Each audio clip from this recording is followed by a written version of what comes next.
जामो है भारी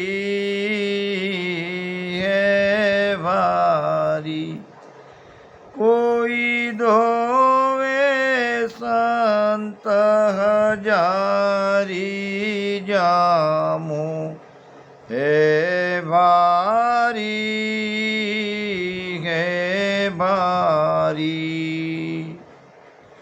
रामा जाधो या जा अमर हुआ रे आवागमन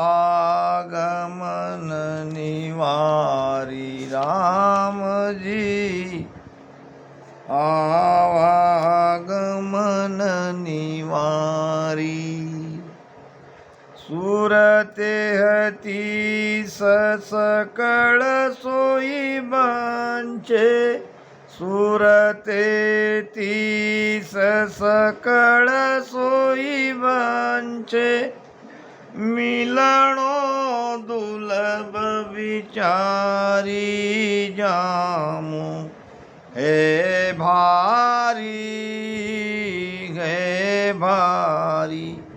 कोई धोवे संत हजारी जामो हे भारी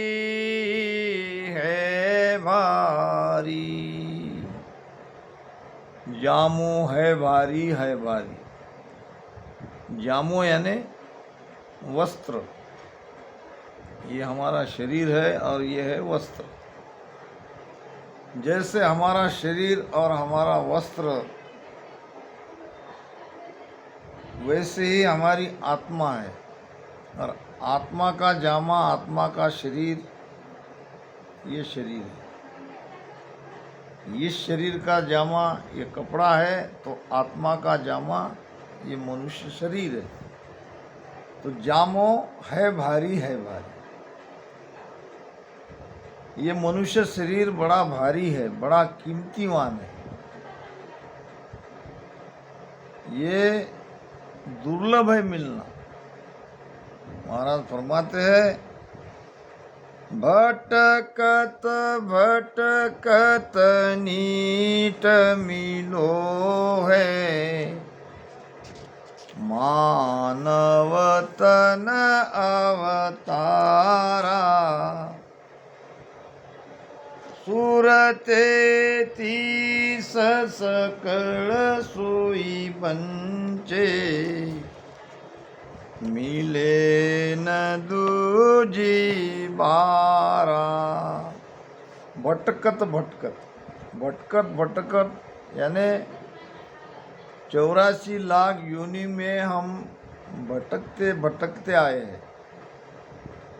43,20,000 साल बाद 4 युग बीतने के बाद नीट यानी बड़ी मुश्किल से ये मनुष्य शरीर हमें मिला है और ये बड़ा कीमती है। 184 जून में एक मिनका देही होय गुण भारी करतार सु ऐसो ब्रह्मन कोय। करतार यानी जिसने सृष्टि रचना करी, जिसने हम सबको पैदा किया, उससे भी ज़्यादा गुण ये मनुष्य शरीर में है। मनुष्य शरीर के जैसा और कोई कीमती काया दूसरी नहीं है। ऐसो ब्रह्मन कोई हद बेहद में जोई। महाराज फरमाते हैं कि मैंने हद में देखा, बेहद में देखा, मनुष्य शरीर के समान कोई दूसरी काया नहीं है। इतनी गुणकारी ये काया है। अमर लोक जे जाय धरे मिनका देह सोई। जो संत अमरलोक में गए हैं वो सभी इसी शरीर से गए। उन्होंने मनुष्य शरीर धारण किया, भजन किया, तभी वो अमरलोक में गए। तो अमरलोक में जाने के लिए ये मूलमूत्र की कार्य काया बड़ी महत्वपूर्ण है। ये दोबारा नहीं मिलेगा। इसलिए इसके महत्व को समझ कर राम राम भजन करो। सुखराम और किण जूण सु गर्भन छूटे कोय। महाराज फरमा रहे हैं कि बाकी किसी भी योनि में आप जाओगे तो गर्भ यातना नहीं छूटेगी। आना जाना मिटाना हो, वापस गर्भ में नहीं आना है, तो इस शरीर के महत्व को समझ के भजन सुमिरन करो।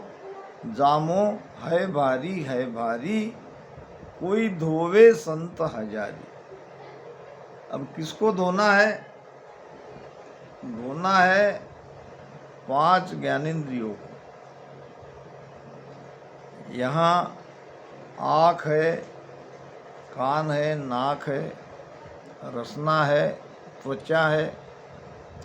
ये 5 ज्ञानेंद्रिय से हम 5 विषय का सुख ले रहे हैं। तो ये विषय के सुख लेने की ये इंद्रिया आदि है, तो ये मन को हमको धोना है, मन को भजन सुमिरन में लगाना है। ये काया तो हम रोज नहाते हैं, रोज धोते हैं। रोज नहाने से क्या होगा? भीतर के अंदर के जो विकार है उसको बाहर निकालना है, विषयों से अलग होना है। इसको कहते हैं धोना। कोई धोवे संत हजारी। हजारों में कोई एक आधा बिरला संत इसे धो सकता है, इस विषय विकारों से अलग हो सकता है। जा धोया जा अमर हुआ रे आवागमन निवारी। जिसने अपने मन को धोया, विकारों को धोया, विषयों से अलग हुए, वो आवागमन से मुक्त हो गए। वो उस आनंद लोक में बैठे हैं। अब वहाँ से कोई वापस आने की रीत नहीं है, वहाँ से कोई आया नहीं है, आया नहीं जाता। वो अमर हुए हैं और जन्म मरण से रहित हो गए। सुर 33 सकल सोई बंचे मिलणो दुर्लभ बिचारी। ये जो हमें काया मिली है, ये देवता लोग इसके लिए तरस रहे हैं। 33 करोड़ देवता मनुष्य शरीर की चाहना कर रहे हैं, मगर उनको मिलना दुर्लभ है। अब हमें मिली हुई है, अब मिली हुई है तो इसका लाभ लो, इससे भजन करो। राम जामा माय अनंत गुण होई। जे कोई लेत विचारी राम जी। जे कोई लेत विचारी। गेली जगत धोय नहीं जाने। गेली जगत धोय नहीं जाने। उलटो कियो खुहारी जामो है भारी है भारी। कोई धोवे संत हजारी जामो है भारी है भारी। जामा माय अनंत गुण होगी। इस मनुष्य शरीर में अनंत गुण है, मगर किसके लिए? जो इस गुण को जानता है उसके लिए ये गुणवान है। जो इस शरीर का महत्व समझेगा उसके लिए ये शरीर महत्वपूर्ण है। इस शरीर से आप कहीं भी जा सकते हो। हमें एक न एक दिन मरना है। मरने के बाद ये आत्मा आगे कर्मानुसार जाएगी। तो अगर इसको कोई स्वर्ग में जाना है तो स्वर्ग में जा सकते हो, वैकुंठ में जाना अगर किसी की इच्छा है तो वो वैकुंठ जा सकता है, कैलाश जा सकता है, ब्रह्मलोक में जा सकता है, पार ब्रह्म परमात्मा के लोक में जा सकता है और अमर लोक में भी जा सकता है। क्योंकि इस काया में अनंत गुण है, गुणों का कोई वार पार नहीं है, मगर किसके लिए है? जो इस शरीर के महत्व को जानता है उसके लिए। जामा माय अनंत गुण होई, जो कोई लेत विचारी, लेने वाले के लिए है।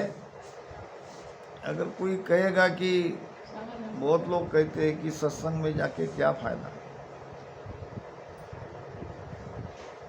यहाँ फायदा ही फायदा है। सत्संग के बिना हमारा उद्धार नहीं।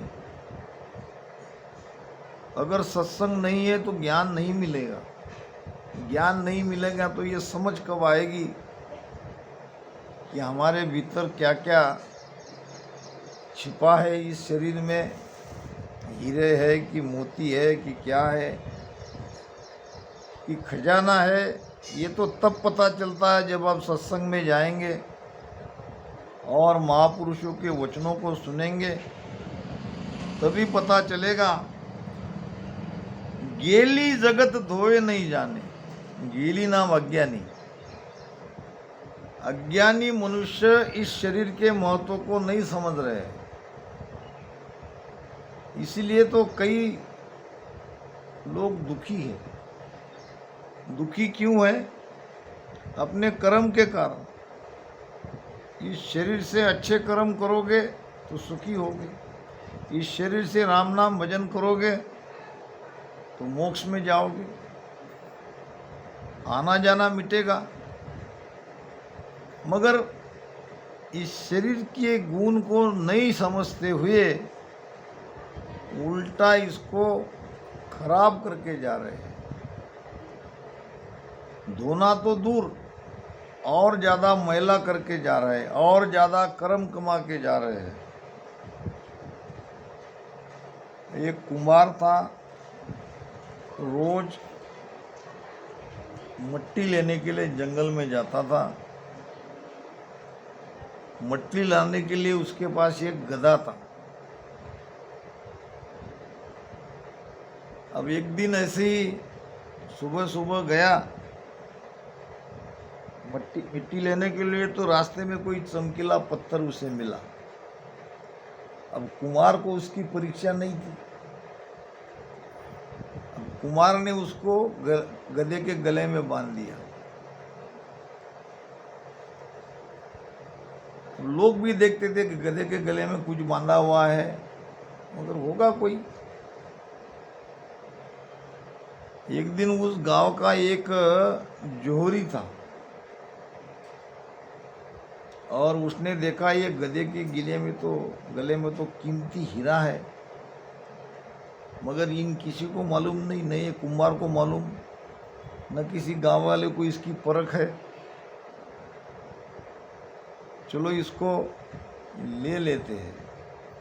पुराने ज़माने की बात है। एक दिन उसने कुम्हार को रास्ते में रुकाया, पूछा कि ये गधे के गले में तुमने क्या बांध के रखा है? कुम्हार ने कहा, मुझे क्या मालूम क्या है, दिखा जंगल में, रास्ते में पड़ा, मुझे मिला और मुझे लगा कि कोई कीमती चीज़ है, मैंने उसके गले में बांध दिया। तो इसको बेचोगे? उसने कहा हाँ। तो बोलो कितने में बेचोगे?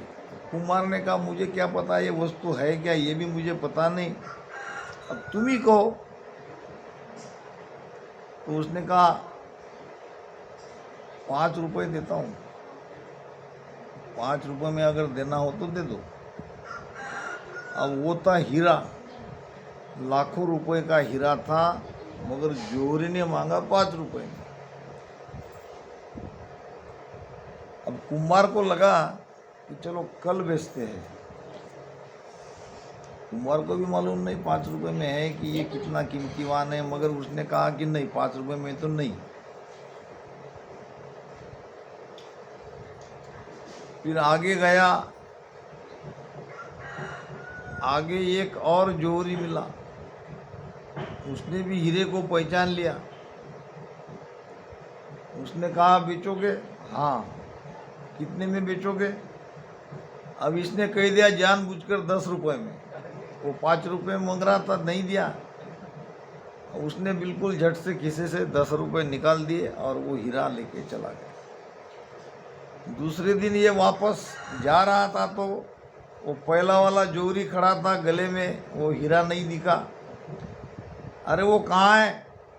वो तो उसी दिन बिक गया। किसने लिया? तुम्हारे जैसे दूसरा कोई सेठ था। अरे कितने में बेचा? 10 रुपए में। अरे मूर्ख, लाखों रुपए का हीरा तुमने 10 रुपए में भेजा, तुम्हारा कितना नुकसान हुआ तुमको पता है? कुमार ने कहा मुझे क्या पता, मेरा क्या नुकसान होगा? न मैंने उसे खरीदा, न मुझे उसकी कीमत का पता था। नुकसान तो तुम्हारा हुआ। लाखों रुपए का हीरा तुमने 5 रुपए में मांगा, नुकसान तुम्हारा हुआ। मैं तो कुछ जानता नहीं था। तो ऐसे लोग संसार में है, मनुष्य शरीर के महत्व को समझते हुए भी भक्ति भजन नहीं करते। कुछ अज्ञानी है, वो तो भी समझ ही नहीं पाते, रात दिन काम धंधे में लगे हैं। उनको ऐसा लगता है कि अपना पेट भर गया, यही जीवन है। मगर कुछ कुछ ज्ञानी है, संसार में नहीं है, ऐसी नहीं है, समझ कर भी वो भजन सुमिरन नहीं करते। और जैसा उस जोहरी ने वो हीरा गंवा दिया, उसी प्रकार से ये अनमोल शरीर एक दिन चला जाएगा। जामा माय अनंत गुण होई, जो कोई लेत बिचारी। लेने वाले को इसमें कितने गुण है इसकी अनुभूति होती है। बाकी जो है ये रोज काम धंधे में लगने वाले, जगत के सुख लेने वाले, रोज काम काम काम काम। जिंदगी जब तक रहेगी फुर्सत न होगी काम से। कुछ समय ऐसा निकालो, प्रेम कर लो राम से। जो समय में से समय निकाल के रोज राम राम सुमिरन करता है, उसको इस शरीर के महत्व को पता है। हमारी श्वासा रोज की जा रही है, हम मृत्यु के नज़दीक जा रहे हैं रोज। एक एक दिन जैसे बीत रहा है, वैसे वैसे मौत हमारे नज़दीक नज़दीक आ रही है। फिर आगे तो बुढ़ापा आएगा, उसमें तो कुछ नहीं कर पाएंगे। तो इसीलिए सत्संग भी इसी के लिए है, ज्ञान भी इसी के लिए है कि किसी भी तरह से आप समझ जाओ और भजन सुमिरन में लग जाओ। कर सूध पे न लाता खून्या, पाहन शीस पिछाड़ी राम जी। पाहन शीस पिछाड़ी, जिन धोया जिन अदरज धोया। जिन धोया जिन अदरज धोया, प्रेम नाव जल डारी। राजा मोह है भारी, है भारी। कोई धोवे संत हजारी, जामू है भारी, है भारी। करसु धुपे न लाता खुंदिया। कर नाम हाथ। हाथ से सेवा करते हैं, हाथ से पूजा करते हैं, हाथ से प्रणाम करते हैं। जाते कि नहीं, हम मंदिर में जाते हैं, मंदिर को, उस मूर्ति को नहाते हैं और पूजा करते हैं, प्रणाम करते हैं, तो ये करना अच्छी बात है, मगर इससे हमारे कर्म नहीं गलेंगे, इससे मन के विकार नहीं मिटेंगे। जब तक हम मंदिर में हैं थोड़ी देर के लिए शांति जरूर आएगी, बुरा नहीं है वो भी, मगर मन का इलाज तो भजन है। भजन से ही मन के विकार मिट सकते हैं। थोड़ी देर के लिए पूजा करने से, सेवा करने से थोड़ी देर के लिए शांति आती में समाधान मिलता है। कोई लोग लाता खुंजा का मतलब तीर्थ यात्रा करते थे। पुराने ज़माने में पैदल तीर्थ यात्रा करते थे, चारों धाम की यात्रा पैदल करते थे। बच के आए तो ठीक, ना आए तो भगवान के तीर्थ क्षेत्र में मरना अच्छी बात समझते थे। काशी में जाके लोग मरते हैं। आप कभी जाओगे काशी में, देखोगे वहाँ धनवान लोग जब आखिरी समय आता है तो वहाँ जाके उनको रख देते हैं। उनकी सेवा करने वाले उनको भी पैसे दे देते हैं कि इनको खिलाओ पिलाओ, और जितने दिन ये जीवित है तब तक इनकी सेवा करो।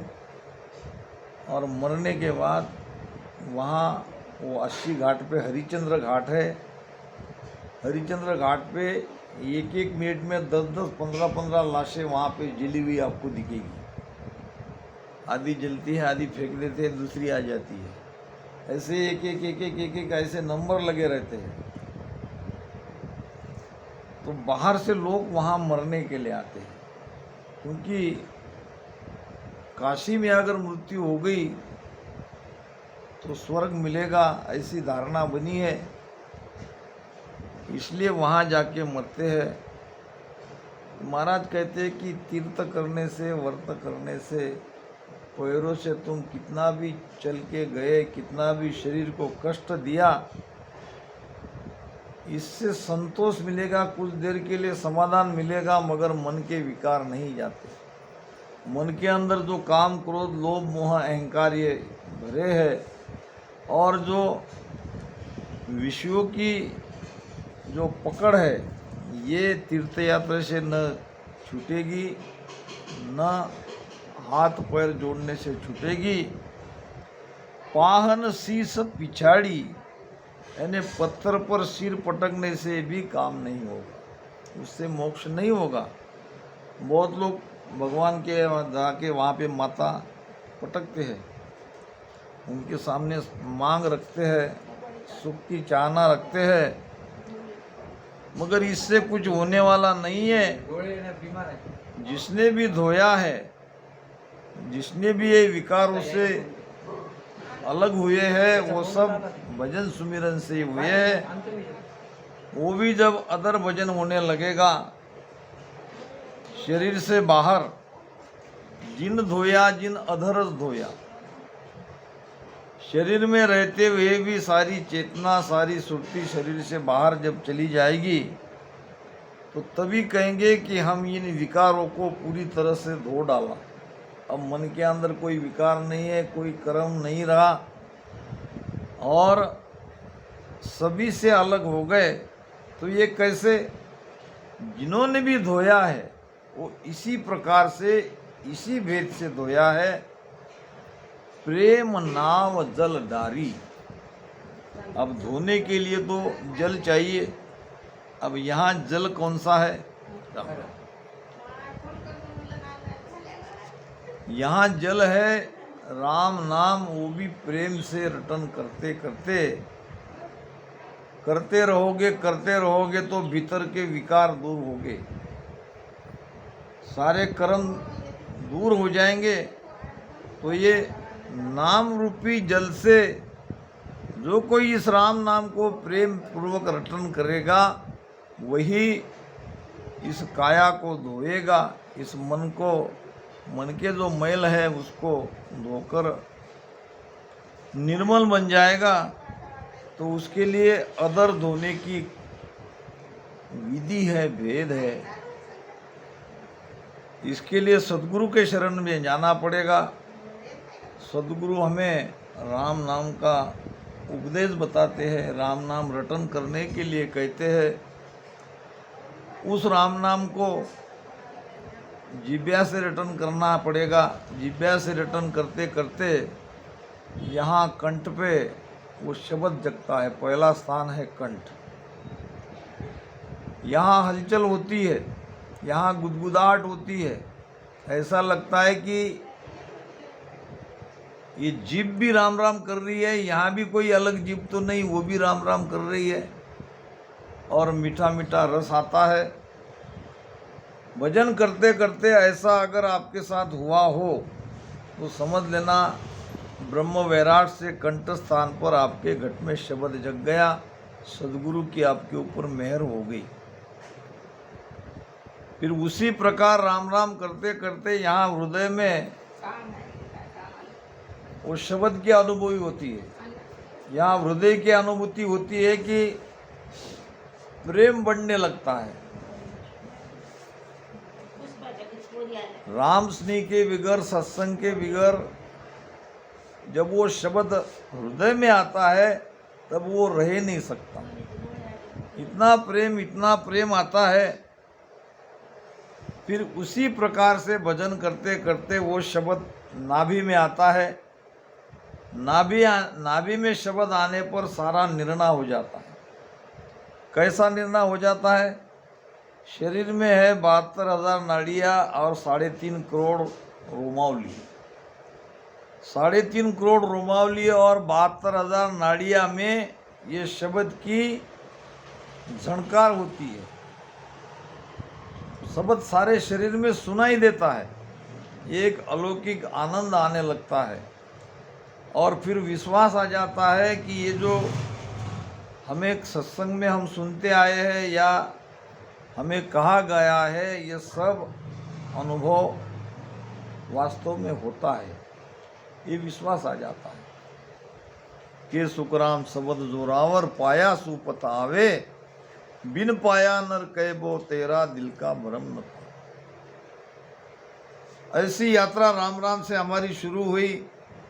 फिर आगे ये सारे शरीर में, नाभि से पूरे शरीर में झनकार होने लगती है और फिर वहाँ सांसों-सांस में धारोधार भजन करने से, वहाँ मन श्वासा में लगाने से फिर नीचे गुदा चक्र से, गुदा घाट से पीछम का रास्ता खुलता है और पीछम से हम रीढ़ की हड्डी से ऊपर चढ़ते हैं। फिर रीढ़ की हड्डी में 21 गांठी में से ये शब्द फोड़ के ऊपर निकलता है और यहाँ खूब जोरदार भजन करना पड़ता है। फिर यहाँ मेरुदंड आता है, यहाँ यमराज है, पाप पुण्य का हिसाब लेके वो यहाँ बैठा है और यहाँ से